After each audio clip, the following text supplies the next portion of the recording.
The bullet barely missed Violet Crawford's head, and instead of screaming like most women would have done, she drew her own pistol and fired back with deadly accuracy at the rattlesnake coiled near her horse's hooves. The snake's head exploded in a spray of dust and blood, and she holstered her weapon as casually as if she had just finished pouring herself a cup of coffee. It was August of 1876 in Sacramento, California, and Violet had just turned 23 years old, living alone on a small piece of land she had inherited from her father after he died of pneumonia 2 winters past. Most men in town considered her strange, too wild, too unwilling to bend to what they thought a proper woman should be. They wanted soft-spoken wives who would cook their meals, bear their children, and never question their decisions. Violet Crawford wanted none of that. She could rope a steer, break a wild horse, and shoot straighter than half the men who frequented the saloon on Main Street. Her honey-colored hair was often tied back in a practical braid, and her green eyes held a fire that made weak men look away. She rode into Sacramento that afternoon with 3 rabbits tied to her saddle, heading for the general store to trade them for ammunition and flour. The town was busier than usual, with several wagons lined up outside the mercantile and a crowd gathered near the bank. Violet dismounted, tying her mare to the hitching post, and made her way through the throng of people. "What is happening here?" she asked Martha Peterson, the seamstress who lived above her shop. Martha leaned close, her voice dropping to a whisper. "That rancher from up north, Nathan Irving, just bought the old Henderson place. Paid cash money for all 5,000 acres. They say he has more cattle than anyone in 3 counties. Violet had heard of Nathan Irving. Everyone in California had heard of him. He was 28 years old and had built his empire from nothing, starting as a ranch hand at 15 and slowly accumulating land and livestock through shrewd deals and tireless work. Men respected him. Women wanted to marry him. He had refused every offer, every attempt at matchmaking, remaining stubbornly single despite the parade of eligible daughters thrust in his direction. She did not think much of it as she entered the general store, negotiating with Mr. Cooper for her supplies. She had her own concerns, her own struggles. The small herd of cattle she maintained was barely enough to keep her fed through the winter, and she knew she would need to find additional work soon if she wanted to hold onto her land. As she stepped back outside, her arms full of packages, she collided directly with a wall of solid muscle. The packages tumbled from her grasp, and she stumbled backward, only to be caught by 2 strong hands that gripped her shoulders firmly. "Careful there," a deep voice said, steady and warm. Violet looked up into the darkest brown eyes she had ever seen, set in a face that was all hard angles and sun-weathered skin. The man was tall, easily over 6 feet, with broad shoulders stretching the fabric of his work shirt. His black hair was slightly too long, curling at his collar, and his jaw was covered with several days' worth of dark stubble. "I can manage myself," she said, perhaps more sharply than necessary, pulling away from his grip. He released her immediately, but a slight smile played at the corner of his mouth. "I am sure you can. Let me help with your packages anyway." He bent to gather her scattered supplies before she could protest, stacking them neatly in his arms. She noticed his hands were calloused and scarred, the hands of someone who worked hard every day of his life. "Nathan Irving," he said, meeting her eyes. "I just bought the Henderson Ranch." "I know who you are," Violet replied, taking her packages from him. "Everyone knows who you are." "I am Violet Crawford." Something flickered in his expression, a spark of interest that made her stomach tighten inexplicably. "Crawford, you are the woman living alone out on the eastern ridge." It was not a question, and she bristled at the implication in his tone. "I am. Is that a problem?" "Not for me," he said, and this time his smile was genuine, transforming his stern face into something almost boyish. "I admire a woman who can take care of herself." Before she could respond, he tipped his hat and walked past her into the store. Violet stood frozen for a moment, unsure why her heart was beating faster than it should have been. She shook her head, annoyed with herself, and loaded her supplies onto her horse. Over the following weeks, she saw Nathan Irving several more times in town. He always nodded politely when their paths crossed, and once he helped her lift a heavy saddle onto her horse without being asked. Each encounter left her feeling strangely unsettled, as though something fundamental had shifted in her carefully ordered world. Autumn arrived with cooler temperatures and the threat of early storms. Violet was checking her fence lines one afternoon when she spotted several head of cattle bearing a brand she did not recognize grazing on her land. She rode closer, studying the mark burned into their hides. It was Nathan Irving's brand. Anger flared hot in her chest. She had worked too hard to maintain her small piece of independence to let some wealthy rancher encroach on her property, even accidentally. She turned her horse north, toward the Henderson Ranch, riding hard across the open grassland.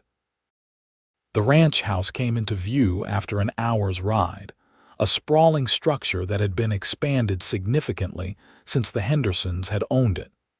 New corrals stretched in every direction, filled with prime cattle. Ranch hands worked everywhere she looked, mending fences, breaking horses, moving livestock. Violet rode straight up to the house and dismounted, tying her horse firmly to the rail. She climbed the porch steps and knocked hard on the front door. Nathan Irving himself answered, his shirt sleeves rolled up to his elbows, revealing muscled forearms. His expression showed surprise when he saw her. "Miss Crawford, what brings you out here? Your cattle are on my land," she said bluntly. "I need you to remove them immediately." He frowned, stepping out onto the porch and closing the door behind him. "Are you certain they are mine?" "Unless someone else is using your brand, yes, I am certain." Nathan ran a hand through his hair, a gesture that seemed almost frustrated.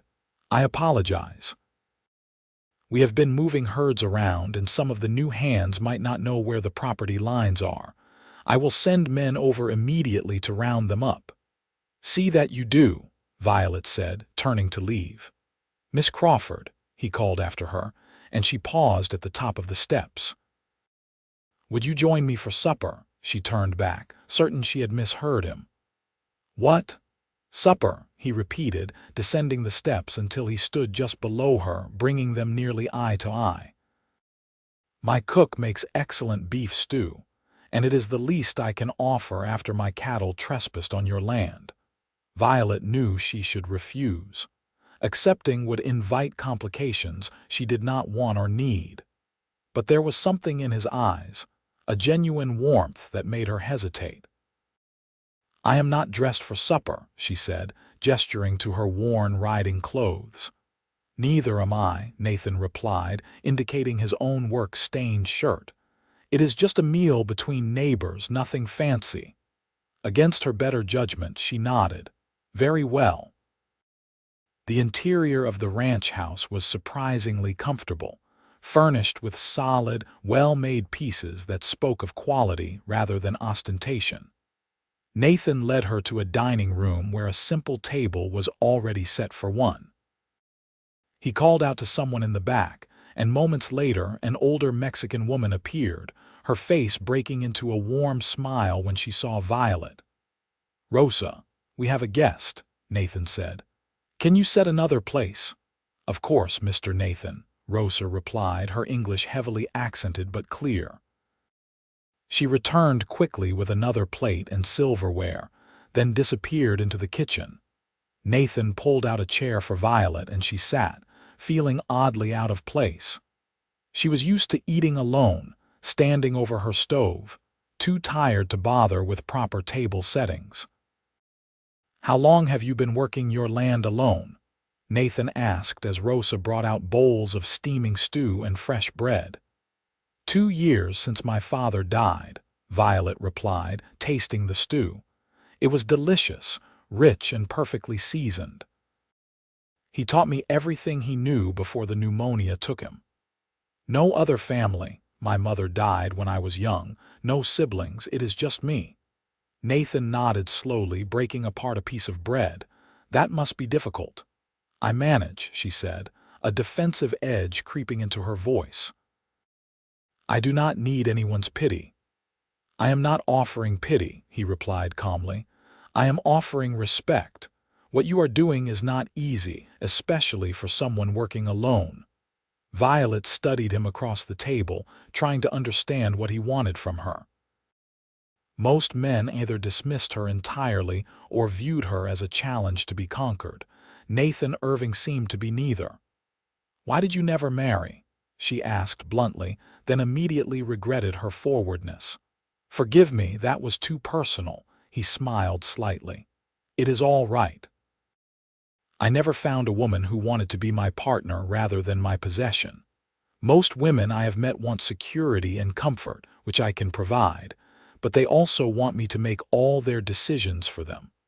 I want someone who can stand beside me, not behind me." His words struck something deep within her, a longing she had not allowed herself to acknowledge. "That is rare thinking for a man." "Perhaps. My mother was strong-willed and independent. She and my father were true partners until the day she died. I saw what that kind of marriage could be, and I refused to settle for less." They talked through the entire meal, conversation flowing more easily than Violet had experienced with anyone in years. Nathan told her about building his ranch, about the mistakes he had made and the lessons he had learned. She found herself sharing stories about her father, about the struggles of maintaining her small operation, about her dreams of expanding someday. When the meal ended and darkness had fallen outside, Nathan insisted on escorting her home. They rode side by side through the cool night, their horses' hooves creating a steady rhythm against the hard-packed earth. "Thank you for supper," Violet said as they approached her small cabin. "It was more pleasant than I expected." Nathan laughed, a rich sound that made something warm bloom in her chest. "I will try not to be offended by that." "I meant that I do not usually enjoy company," she clarified quickly. "I know what you meant," he said, still smiling. He dismounted and helped her down from her horse, his hands lingering on her waist just a moment longer than necessary. "May I call on you again?" Violet's heart hammered against her ribs. She knew she should say no, should protect the independence she had fought so hard to maintain. But looking up into Nathan's honest face, she found herself nodding. "You may." Over the following months, Nathan became a regular presence in her life. He would ride over in the evenings, sometimes bringing supplies she needed, sometimes just bringing himself. They would sit on her porch and talk for hours about everything and nothing. He never tried to take over her work, never suggested she was doing things wrong. Instead, he asked her opinions, sought her advice, treated her like the capable person she was. Winter arrived with brutal cold and heavy snows. Violet woke one morning to find 3 feet of snow blocking her door and her small barn in danger of collapsing under the weight. She spent hours trying to clear the roof, her fingers going numb despite her gloves. The sound of horses made her look up to find Nathan arriving with 4 of his ranch hands. They set to work immediately, clearing her barn roof, reinforcing the supports, and digging paths through the snow. Violet wanted to protest, to insist she could handle it herself, but the truth was she could not. She would have lost the barn and possibly her cattle with it. When the work was done and the ranch hands had ridden back, Nathan stayed behind. Violet invited him inside for coffee, grateful for the warmth of her fireplace. "Thank you," she said quietly as she poured 2 cups. I know I should be able to manage on my own." "Why?" Nathan asked, accepting the cup she offered. "No one manages completely alone, Violet. Asking for help is not weakness. It is wisdom." She sat across from him, studying the dancing flames in the fireplace. "All my life, I have had to prove I was strong enough, capable enough. If I start relying on others, I am afraid I will lose myself." Nathan set down his cup and leaned forward, his elbows on his knees. "You are the strongest person I know. Accepting help occasionally does not change that. Do you think less of me when I ask your opinion on something? Of course not. Then why would I think less of you for accepting help with your barn?" His logic was sound, but years of defensive independence were hard to overcome. Violet wrapped her hands around her cup, seeking its warmth. "I am not used to trusting people." "I know," Nathan said softly. "But I hope in time you might trust me." She met his eyes across the small space, seeing nothing but sincerity there. "I think I already do." Something shifted between them in that moment, an acknowledgement of feelings neither had spoken aloud. Nathan stood and crossed to her, kneeling beside her chair. He took her free hand in his thumb tracing gentle circles on her palm. "I love you, Violet Crawford," he said, his voice rough with emotion. "I have loved you since the day you nearly knocked me over outside the general store. You are everything I have ever wanted in a partner. You are strong and brave and completely unwilling to compromise who you are for anyone. I do not want to change you. I want to build a life with you, side by side, as equals." Tears pricked at Violet's eyes, emotions she had suppressed for so long rising to the surface. "I love you too," she whispered. "It terrifies me, but I do."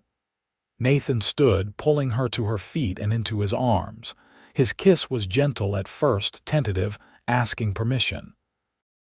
Violet answered by threading her fingers through his hair and pulling him closer, pouring all her loneliness and hope and newfound joy into the contact. When they finally broke apart, both breathing hard, Nathan rested his forehead against hers. "Marry me." "Yes," she replied without hesitation, surprising herself with her certainty. They were married in Sacramento in early spring of 1877, with half the town in attendance. Violet wore a simple dress of cream-colored silk that Martha Peterson had sewn for her, and Nathan wore his best suit, though he looked uncomfortable in the formal clothing. Rosa cried throughout the entire ceremony, dabbing at her eyes with a handkerchief. The question of where they would live had caused their first real argument.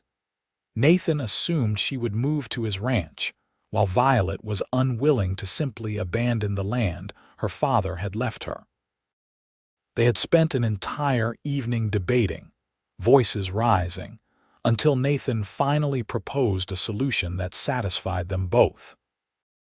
They would live primarily at his ranch, which was larger and more prosperous, but they would maintain her property as well, using it for additional grazing and perhaps, someday, as a home for their own children when they were grown. Violet moved her belongings to the Irving ranch, though it took her weeks to feel truly comfortable in the large house. Nathan was patient, never pushing, always making sure she knew that this was her home too, not just his. He consulted her on every decision, from which fields to plant to which cattle to sell. Slowly, Violet began to understand what true partnership meant. Rosa became a dear friend, teaching Violet family recipes and sharing stories about Nathan's childhood. The ranch hands treated her with respect, especially after she proved she could still rope and ride as well as any of them. Life settled into a rhythm that was both comfortable and exciting. Summer brought the backbreaking work of branding and moving cattle to higher pastures. Violet worked alongside Nathan and the hands, her face burning under the relentless sun, her muscles aching at the end of each day. But she had never been happier. Nathan would find her in the evenings, wherever she was working, and steal a kiss when no one was looking, making her laugh with whispered comments about how beautiful she looked covered in dust and sweat. One evening in late July, they rode out together to check on a herd in the northern pasture. The sunset painted the sky in shades of orange and purple, and the air was finally cooling after the day's heat. They dismounted near a creek, letting their horses drink while they sat on the bank.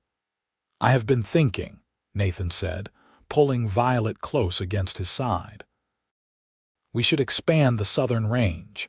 There is good grazing there, and with the additional cattle we bought last month, we will need the space." "That makes sense," Violet agreed, resting her head on his shoulder. "We should also consider digging another well near the eastern boundary. The hands have been complaining about how far they have to travel for fresh water." "Good idea. I will have them start on it next week." He paused, then added quietly, "Have you been feeling all right? You seem tired this morning." Violet had been feeling tired, along with several other symptoms she had been trying to ignore. But she could not ignore them any longer, and there was no point in keeping secrets from her husband. "I think I might be pregnant." Nathan went very still beside her. Then he turned, taking her face in his hands, his eyes searching hers. "Truly, I am not certain yet," she admitted, "but all the signs point to it." Joy broke across his face like sunrise, and he kissed her deeply, thoroughly, until they were both breathless. "A child," he said wonderingly. "Our child. Are you happy about it?" Violet asked, suddenly uncertain. They had never discussed children in detail, had been too busy building their life together. "Happy," Nathan laughed, pulling her into his lap. "I am thrilled, terrified but thrilled. Are you?" Violet considered the question seriously. A year ago, she would have said children would be an impediment to her independence, something that would tie her down and limit her choices. But now, imagining a child with Nathan's eyes and her determination, she found the idea filled her with anticipation rather than dread. "Yes," she said, "I am happy." Dr. Morrison confirmed her pregnancy in August, estimating the baby would arrive in late February or early March. Nathan became almost comically protective, trying to prevent Violet from doing any heavy work. She tolerated his concern for about a week before sitting him down and explaining firmly that she was pregnant, not invalid, and she intended to continue working as long as she was physically able. "But what if something happens?" Nathan argued. "What if you get hurt?" "I will be careful," Violet promised, taking his hand and placing it on her still flat stomach. "But I will not spend the next 6 months sitting idle. That is not who I am, and you knew that when you married me." Nathan sighed but nodded. "You are right. I am sorry. I just want you both to be safe." "We will be," she assured him, kissing him softly. "I promise." True to her word, Violet continued working through the autumn, though she did accept more help than she would have previously. As her pregnancy became visible, the ranch hands treated her with a combination of respect and gentle concern that amused her. She worked less in the saddle as winter approached, but she still helped with planning and record-keeping, tasks that Nathan valued her input on anyway. Christmas of 1877 was the happiest Violet could remember. Rosa cooked an enormous feast, and several of the ranch hands who had nowhere else to go joined them for the meal. Gifts were exchanged, including a beautiful rocking chair that Nathan had commissioned from a carpenter in Sacramento, specifically for nursing the baby. The new year brought freezing temperatures and heavy snows. Violet found herself increasingly uncomfortable, her belly swollen and her back aching constantly. Nathan had moved into a protective mode again, but this time she allowed it, grateful for his steady presence. In the early hours of March 2nd, her water broke. Nathan sent one of the hands racing to town for Dr. Morrison and Rosa, while he stayed with Violet, holding her hand through the contractions that grew steadily stronger and closer together. The labor was long and difficult. Dr. Morrison arrived by mid-morning, and Rosa took over much of Violet's care, bathing her forehead with cool cloths and murmuring encouragement in Spanish. Nathan refused to leave, despite the doctor suggesting he wait elsewhere. He stayed by Violet's side, letting her grip his hand hard enough to leave bruises, telling her she was strong, she could do this. As sunset painted the sky outside their bedroom window, Violet gave one final, agonizing push, and their son entered the world, screaming his outrage at the cold air. Dr. Morrison cleaned the baby and wrapped him in a soft blanket before placing him in Violet's arms. She looked down at the tiny, red-faced infant and felt something shift fundamentally in her heart. He had Nathan's dark hair and her nose, and his small fist wrapped around her finger with surprising strength. "He is perfect," Nathan said, his voice thick with emotion as he looked at his son. Tears streamed down his face unashamedly. "You are perfect, both of you." They named him Thomas David Irving after both their fathers. Nathan held his son for hours that first night, walking the bedroom floor when the baby cried, learning how to soothe him. Violet watched from the bed, exhausted but content, seeing a new side of her husband emerge. The months that followed were simultaneously the most challenging and rewarding of Violet's life. Thomas was a demanding baby, crying frequently and sleeping in short bursts. Violet had never felt so tired, but she also had never felt so loved. Nathan helped whenever he could, changing diapers and walking the floor in the middle of the night so she could rest. Rosa was invaluable, teaching Violet how to nurse properly, how to tell what different cries meant, how to trust her instincts as a mother. Slowly, Violet found her confidence growing. She learned to balance motherhood with her work on the ranch, bringing Thomas out with her in a sling as she supervised various projects. By the time Thomas was 6 months old, Violet felt she had found her equilibrium again. She was still the strong, independent woman she had always been, but now she was also a mother and a wife, roles she had once thought would diminish her, but instead had expanded her understanding of herself. One evening in late autumn, after Thomas had finally fallen asleep, Violet joined Nathan on the porch. The air was crisp with the promise of winter, and the stars blazed overhead in the clear sky. "You ever regret it?" Nathan asked quietly, pulling her close. "Marrying me, giving up your solitary life." Violet thought about her small cabin, about the lonely evenings and the constant struggle to prove herself. Then she thought about the life she had now, full of love and partnership and purpose beyond mere survival. "Never," she said firmly.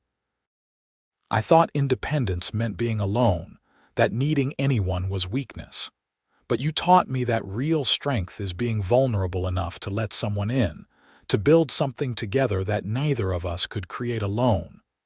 Nathan kissed the top of her head. "You taught me that love does not mean possession, that the strongest partnerships are built on mutual respect and freedom. You made me a better man, Violet."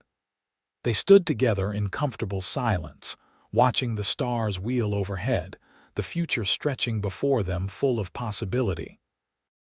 The years that followed brought both challenges and joys.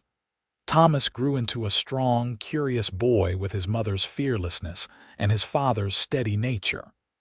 When he was 3, Violet gave birth to twin daughters, Emma and Sarah, who proved to be even more headstrong than their mother. Nathan often joked that he was completely outnumbered, surrounded by strong-willed females, but his eyes shone with pride when he said it. The ranch continued to prosper. Violet's input proved invaluable in several key decisions, including a risky investment in a new breed of cattle that eventually paid off handsomely. They expanded their holdings, buying adjacent properties as they became available, until the Irving Ranch was one of the largest and most successful in Northern California. But success never changed the fundamental nature of their relationship. Nathan still consulted Violet on every major decision. She still worked alongside the ranch hands when she wanted to, though now she also had 3 children to raise and a household to manage. They made time for each other, stealing away for rides across their land, talking late into the night about everything from cattle prices to their dreams for their children's futures. Sacramento grew and changed around them. The railroad brought new prosperity and new people. The wild, rough town Violet had known in her youth became more civilized, with churches and schools and law that actually meant something. But the Irving Ranch remained constant, a place where hard work and integrity still mattered most. When Thomas turned 10, Nathan began teaching him the ranch business in earnest, just as Violet's father had taught her. The boy took to it naturally, showing an aptitude for both the physical work and the strategic thinking required. Emma and Sarah were still young, but already they showed signs of inheriting their mother's independent spirit, racing their ponies across the fields, and demanding to know why they could not do everything their brother did. One evening in the summer of 1887, Violet and Nathan celebrated their 10th wedding anniversary with a quiet dinner, just the two of them. Rosa had agreed to watch the children, shooing them out of the house with strict instructions not to return until morning. They rode to Violet's old cabin, which they had maintained over the years, sometimes using it as a line shack for hands working the eastern range. Nathan had arranged for it to be cleaned and prepared, with fresh linens on the bed and wildflowers in a vase on the table. "I wanted to bring you back to where it all started," Nathan said as they dismounted, "to remind you of how far we have come." Violet looked around at the simple cabin, remembering the young woman she had been, so determined to need no one, so certain that independence meant isolation. "I was so lonely here," she said softly. "I did not even realize how lonely until I had something to compare it to." Nathan came up behind her, wrapping his arms around her waist and resting his chin on her shoulder. "Are you happy, Violet? Truly happy?" She turned in his arms, looking up into the face she loved more than her own life. Silver had started to thread through Nathan's dark hair, and lines creased the corners of his eyes from years of squinting into the sun. He was even more handsome to her now than he had been when they first met, because now she knew the good heart that beat beneath his quiet exterior. "I am happier than I ever imagined possible," she said honestly. "You loved my strength without being threatened by it. You loved my spirit without trying to tame it. You gave me partnership instead of possession, and that made all the difference." They made love that night in the narrow bed where Violet had once slept alone, their bodies fitting together with the ease of long practice and deep familiarity. Afterward, they lay tangled together, listening to the night sounds outside. "You remember the first time I asked you to supper?" Nathan asked, his fingers tracing lazy patterns on her bare shoulder. "You were terrified I would say no," Violet replied with a laugh. "I was. You looked at me like I had suggested you jump off a cliff, but you said yes anyway, and that gave me hope that maybe, just maybe, you could learn to care for me." "I already cared for you by then," Violet admitted. "That was why I was so terrified. I had built my entire identity around not needing anyone, and then you came along and made me want things I had convinced myself I did not need." Nathan pulled her closer, kissing her forehead. "I love you more now than I did the day we married, and I loved you desperately then. Every year, every day, you surprise me and challenge me and make me grateful I never settled for anything less than what we have." Violet felt tears prick her eyes, the good kind that came from overwhelming happiness rather than sorrow. I love you too. Thank you for being patient with me, for understanding that I needed to come to you as a partner, not as someone seeking rescue. They talked late into the night, remembering their early days together, planning for the future, reaffirming the commitment they had made to each other. As dawn broke over the eastern mountains, they rode back to the main ranch house together, ready to return to the beautiful chaos of their life with 3 young children and a thriving ranch. The children grew, as children do. Thomas became a skilled rancher in his own right, though he was still years away from taking over the operation.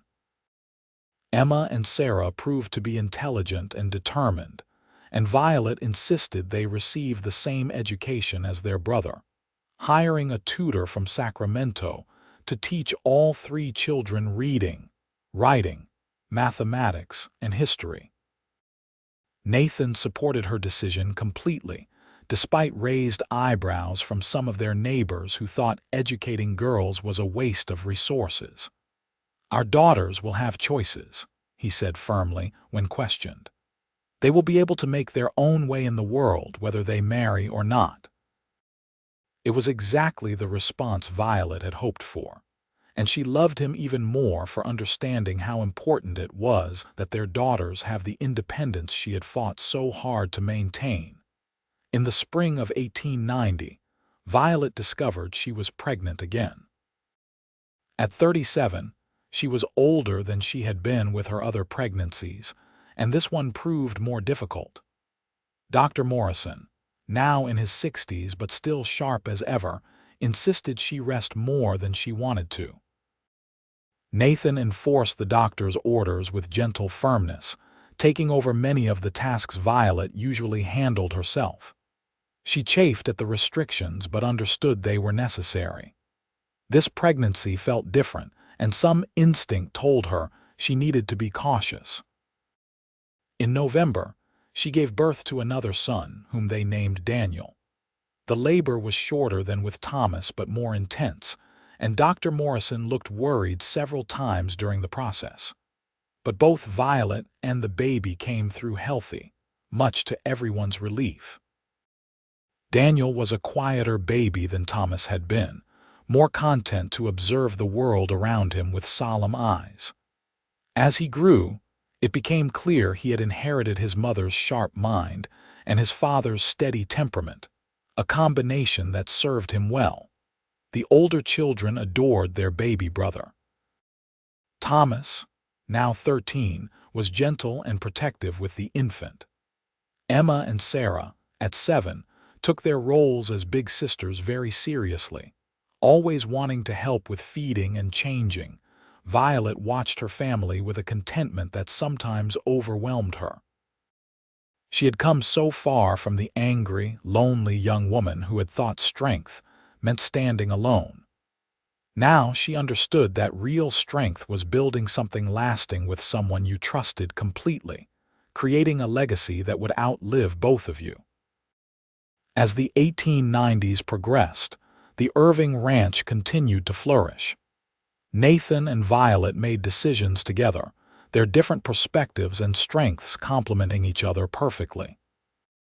When drought threatened one summer, it was Violet who suggested digging deeper wells in strategic locations, a decision that saved many of their cattle when neighboring ranches lost significant herds. When a dishonest buyer tried to cheat them on a cattle sale, it was Nathan's calm negotiation that eventually secured a fair price and a long-term contract. They faced challenges together as well.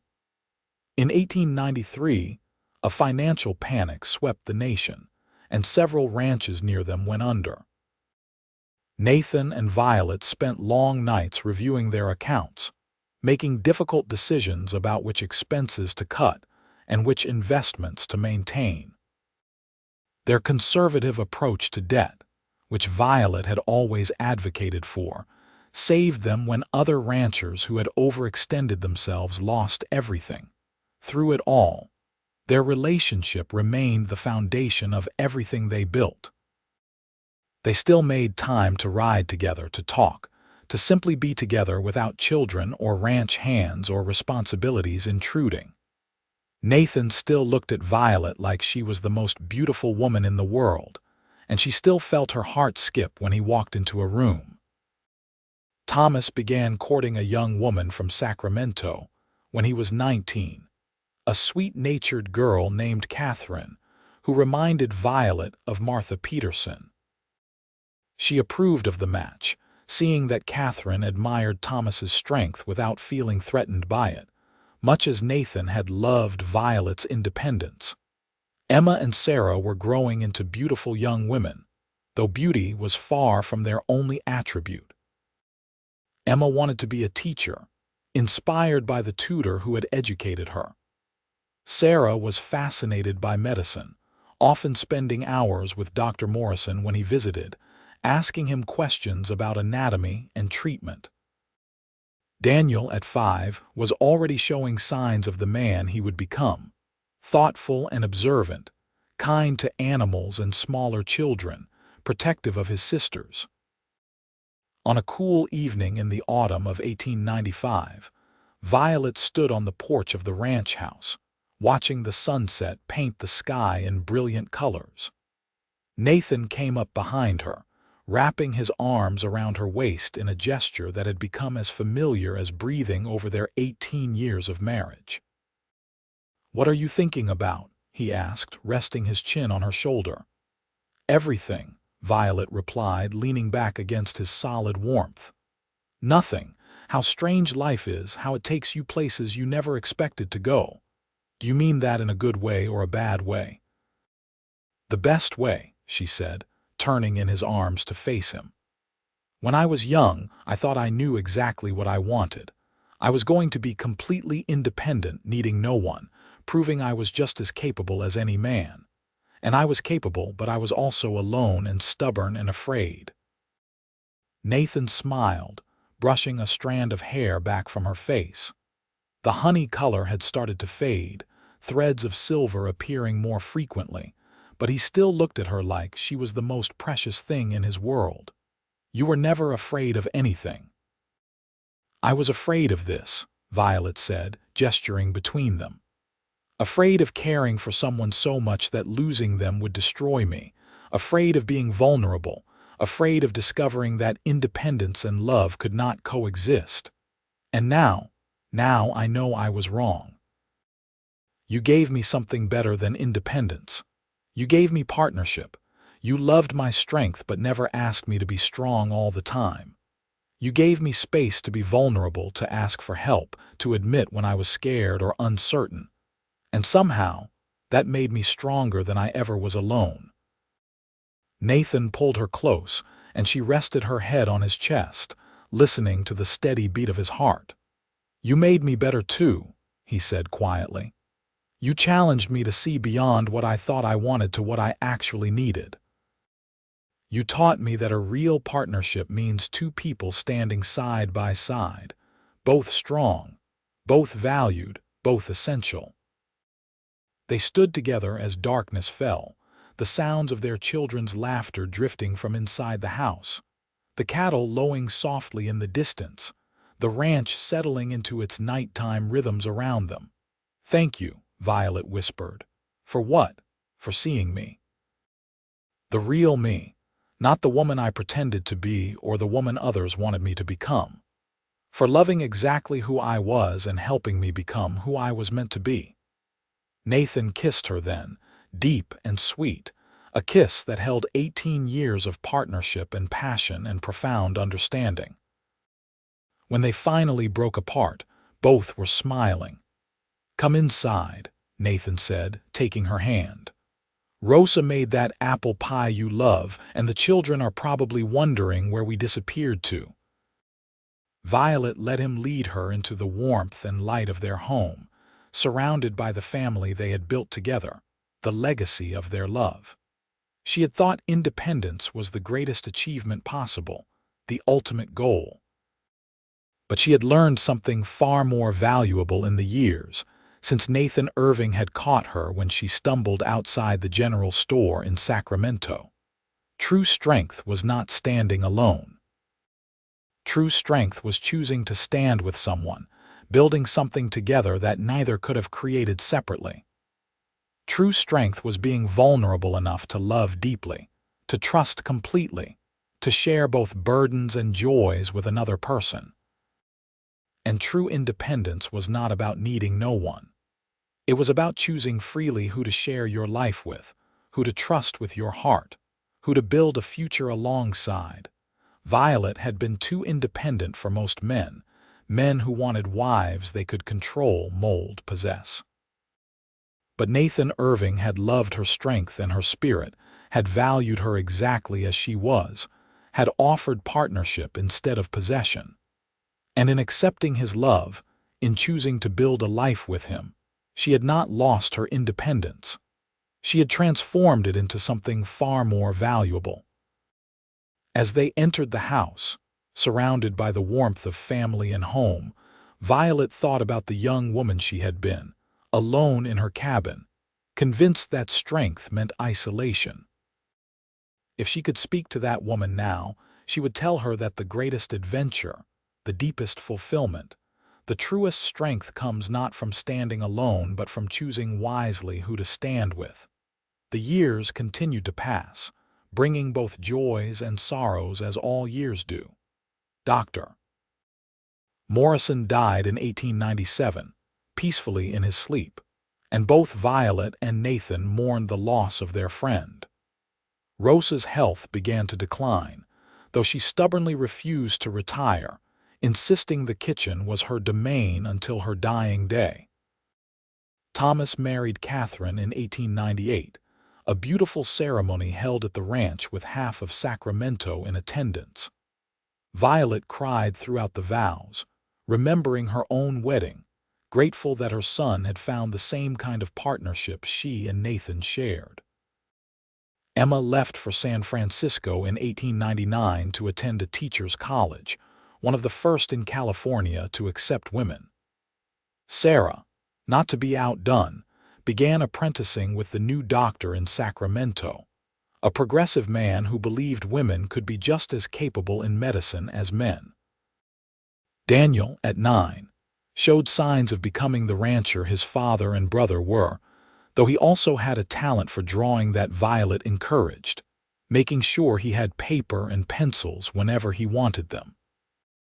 In the summer of 1900, as the new century dawned, Nathan and Violet celebrated their 23rd wedding anniversary. They were both graying now, their faces lined with years of sun and wind and laughter. But the love between them had only deepened with time, growing richer and more complex. They rode out to Violet's old cabin again, a tradition they had maintained over the years. The cabin was weathered now, showing its age, but they kept it maintained in memory of where their story had truly begun. 23 years, Nathan said, pulling Violet close as they sat on the porch steps. Sometimes it feels like yesterday, and sometimes it feels like forever. The good kind of forever, Violet said, lacing her fingers through his. The kind where you cannot imagine life any other way. Do you have any regrets? Nathan asked, a question he posed every year on their anniversary, and every year Violet gave the same answer. Not a single one. They watched the sunset together, content in the comfortable silence of two people who knew each other so completely that words were often unnecessary. The ranch stretched around them, thriving and prosperous, a testament to what they had built together. Their children were grown or growing, each finding their own path in the world, each carrying the lessons of strength and partnership their parents had taught them. As darkness fell and stars began to appear overhead, Nathan stood and helped Violet to her feet. They would ride back to the main house soon, back to their life and their responsibilities. But for now, they stood together in the place where a lonely, independent young woman had once lived, before she met a rancher who loved her strength and spirit, who offered partnership instead of possession, who showed her that true independence was not about standing alone but about choosing wisely who to stand with. Violet looked up at the stars, then at the man beside her, and felt a profound gratitude for the unexpected journey her life had taken. She had been too independent for most men, too strong-willed, too unwilling to compromise who she was. But Nathan Irving had never wanted her to compromise. He had wanted her exactly as she was, fierce and capable and wonderfully alive. And in loving him, in building a life with him, she had not lost herself. She had found herself more completely than she ever had alone. They rode home through the darkness, side by side as they had been for 23 years, as they would be for all the years to come. The ranch house glowed with lamplight in the distance, welcoming them home. Daniel would be waiting up despite being told to go to bed, eager to hear about their ride. Rosa would have left supper warming on the stove despite her aching joints. This was their life, built on love and respect and partnership. This was their legacy, stronger than any individual achievement could have been. And this was their happily ever after, not a fairy tale ending but something better, something real and earned and cherished. Violet Crawford Irving had once thought she needed no one. Now she knew she had not needed just anyone. She had needed the right one, the man who saw her strength and celebrated it, who loved her spirit without trying to tame it, who offered her partnership instead of possession. And in finding him, she had found not just love, but the truest version of herself.